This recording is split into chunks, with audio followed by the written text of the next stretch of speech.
Welcome to No Movies in Hell. I'm Chris Geiger. I'm LaCroix Scott, and today we are reviewing Fast X. I'm surprised they didn't rename this Fasten Your Seatbelt. So we already have talked about the fact that I have not watched most of this series, but you have. I have. You had only not seen this one and 9. Did you watch 9 before you watched this one? Yes, that's correct. Okay. And did you know going into this one that it was spoiler, that it's 2 movies? I did not. I didn't know that it would be part of a series. I thought it was going to wrap. I did too. And then it seems like it's not even going to wrap at the end of that because of the post-credit. Oh wait, did I stay for the post-credit? It seems to me that they're building like a universe, right? Because they already have 2 characters. The Rock and Jason Statham are in their, they have their own thing going on, and they bring them back into the fold, and then they push them out. So like all of the enemies somehow become friends, and now they introduce this new character who is all about family. Jason Momoa's character is a guy who is the son of a Brazilian banker who was a target of the Toretto team 10 years ago. They kind of set it up where it is the Brazilian bank job. He unfortunately Jason Momoa's character is not is on the other side of the track, and so now he is seeking revenge for the death of his father and also the loss of his wealth. Was that set up in a previous film? Like, is that, or are they just making that up? Like, this happened 10 years ago and we didn't show, like the Korean dramas do, like, here's a scene that we didn't show you but happened 2 years ago. So they did not reveal that he was in any way, shape, or form related to someone who was impacted by a heist. So It was a little stitched in there for this film. But the Brazilian guy, financier's heist, was in a previous movie. That is correct, yes. So I love that they picked someone who looks nothing like that guy to play his son. Absolutely. I was like, this is the craziest thing. Maybe that he was adopted. Maybe we'll find that out in like the second half. I mean, anything goes, right? Okay. I find it very hard to believe that Rita Moreno's character is Dom's mom. It's pretty much come and go. Like in one movie, they could say, I haven't talked to mom in years, mom lost contact, etc., dad, etc. And then all of a sudden, the next movie, they have a character that is the mom or an adjacent sibling. So like how Vin Diesel's character is related to John Cena. Yeah, John Cena. I don't understand. Right. They're all adopted. That's the only way to explain it. It's chosen family, which is great, but like you don't talk about them and all of a sudden they did a, multi-million-dollar heist, flying cars into things. There's a lot of economic things going on that they have impacted and no one seems to talk about it. There's also, the government involved, like Kurt Russell at some point with Clint Eastwood's son, and then, Alison Brie, is it? Oh, yeah, the girl who plays Captain Marvel? Is that this? Yeah, she's in the universe. Had no idea. Not happy that it was half of the story, right? They cut it off, and now I'm probably going to watch the next one. But then I was also like, well, maybe I'm not going to watch the next one because it seems like they're setting it up for even more after that because of the post-credit scene, which was with the other guy, the Black Adam guy, Dwayne Johnson. Oh, yes, that's right. Okay, I did see that post-credit scene where basically he'll be back in the fold. But it's really bizarre where they ended the cliffhanger because it seems as though it's the demise of two characters, and somehow out of left field, something is going to happen. Yes. Who knows? Would you say it's consistent with the previous movies? I would have to say so, yes. It is very much action, adventure, quips. I think this one had a lot more there's a lot more on the line because you got some characters that were from previous films, and you got to know them, and then they met their demise in this film, which kind of was that signal of Jason Momoa's character is a big baddie, and he didn't come to, he's not going to be that person sitting at the Toretto table on a Sunday after they're done, kicking his butt, taking his car, all that stuff.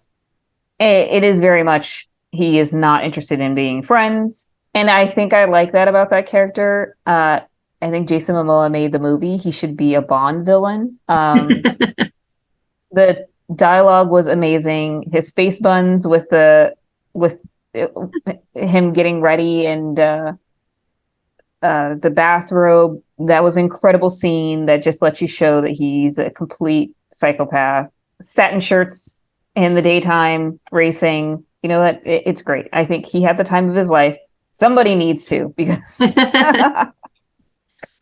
can get a little stale at times, seeing how they up the ante. Well, the thing that I thought was odd in this story, there are many things, but the one of the key plot things, you're already suspended so much disbelief, but his entire fortune was taken from him.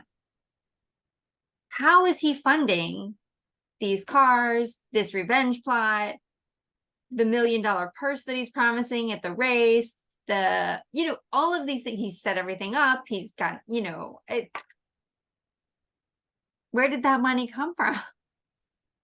You're absolutely right. So I was thinking, was he basically getting some funding from the other guy? So the other guy that was I don't know, he looks like he's some wrestling dude.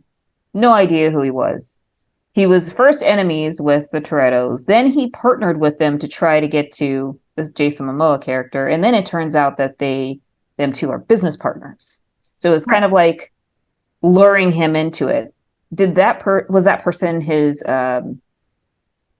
source of funding in order to take the Toretto honeypot and then give him a portion of it later on? So yeah, I have no idea how he was able to afford his people, his equipment. Yeah. All right. I just wanted to throw that out there. Maybe he has a powerful mom. Right. Sure. Why not? Let's go to the slides. Well, I'm surprised that I gave it. I have to say I gave it a 3 for acting because of Jason Momoa's character as a villain. He did a really great job. I think that's fair. I think if I took into consideration Jason Momoa's character, I feel like I would still only give it a 2.5. Because there's so many other people in it. Even if you have one amazing player, the rest of them are just Very true. Yeah. I would have to definitely say that's the outlier. I mean, there are some good people in it, though. They just don't have great material to work with, right? I mean, it's action stuff, so yes, you're not getting this deeply emotional story happening. They're trying, right, by throwing the word family into every other sentence, but it's not there. Yeah, I don't feel like there's much to talk about here. It's your typical popcorn film. I mean, if you think about the schedule and all the movies that are coming out, it was, it had to be Memorial Day. There is no way, June is pretty packed. Maybe it could have gone up against the new Transformers film. Definitely not in July. definitely not in August. It was either now or who knows when. So are And you now going seeing to that it's going see? to be a continuation, you Right, know, right. When's the next half dropping? Are you going to see Transformers? absolutely not. I thought you might, actually. So that's interesting because I watched like the first two of Mm, those films. hmm.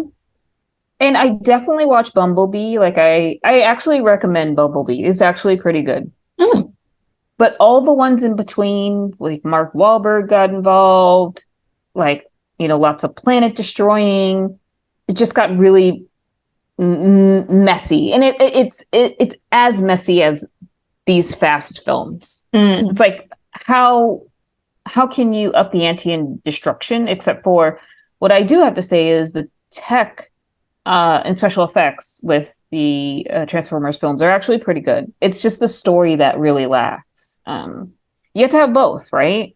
Hopefully you have both. Although Avatar, Way of Water. Oh my gosh, just technical achievement alone. Yes. Okay. Well, good. Then I'm gonna check Transformers off the need to see list. I wasn't super excited about it, but I was like, okay, I skipped a bunch of them, like Little Mermaid that LaCroix was gonna see. So if she went to see Transformers, I would go see Transformers. No, All right, what about The Flash? probably not. Maybe on demand. So I think it's in the same, I guess it's in the same vein as how I feel about the DC films. I will catch them later. I'm not invested in the storytelling. I'm not invested in the characters. I'd rather see a Marvel film first run in the theater than DC. Even though the latest Suicide Squad was pretty good, but yeah, there's Fair. The uh, only I, reason I would see it in the theater is because Michael Keaton. Like props to yeah, him for I'm really getting back in excited the for that. yeah, for getting back in the Batman suit. Like, good on you. That's why I'm like, I will, but yeah, I'm pretty sure it'll be on HBO Max in a couple weeks. Yes. And I don't think it'll be good. I just want to see Michael Keaton as Batman again. 100%. Yeah, I'm like, you could just give us the Michael Keaton cut. Right. In fact, let's just make another Michael Keaton Batman. Like, let's 100%. pull out what we really want. Like, let's make it the Cirque du Soleil model. What about the circus do people really want? They want the tent, they want the acrobats, they don't care about the elephants. They Yep. don't even want that anymore. So let's just give the people what they want. Do you have anything to plug in this episode? So I'm very much looking forward to Asteroid City. So that's coming out Mhm. in about 2 weeks. Unfortunately, the Q&A movie premiere at Alamo Draft is sold out. So I'll be stocking those tickets and seeing what other pop-up related items are available for that. I think that's really what's on my radar coming into this month. How about you? Asteroid City does look good. There's AMC 25 in Times Square is doing a Korean movie this week, the Roundup 2, which stars our friend Don Lee, uh, who was also a Marvel. He was in the Eternals. He was Gilgamesh, and he was in the Roundup, surprisingly. So he is also in the Roundup too. I mean, it's just probably an action cop movie. I'm sure it'll be fun and worth the price of admission. It will fulfill the brief. And so I'm gonna go see that this week. And then finally, Past Lives. I'm gonna try to get that in this weekend, and Spider-Man this weekend. I'm still gonna try to get the first Spider-Man in that series, but chances are getting slimmer that that's gonna happen beforehand. But you saw Huh, it. Do I need to see it before the second one? I think it would help. Yeah, if it's on streaming somewhere. It's not. It's Hmm. I've already checked. But because it was available on Netflix internationally, but it's not in the US. I've also Oh. almost finished season 2 of The Glory. which is holding my attention. So I'm 2.5 episodes away from the end of that second season, which I think is the last season, but you never know. If they make a lot of money off of it, they might throw a third in, which will maybe be terrible, but who knows? All right. Well, thanks everyone for watching. Don't forget to like and subscribe, and we'll see you next time. Thank you.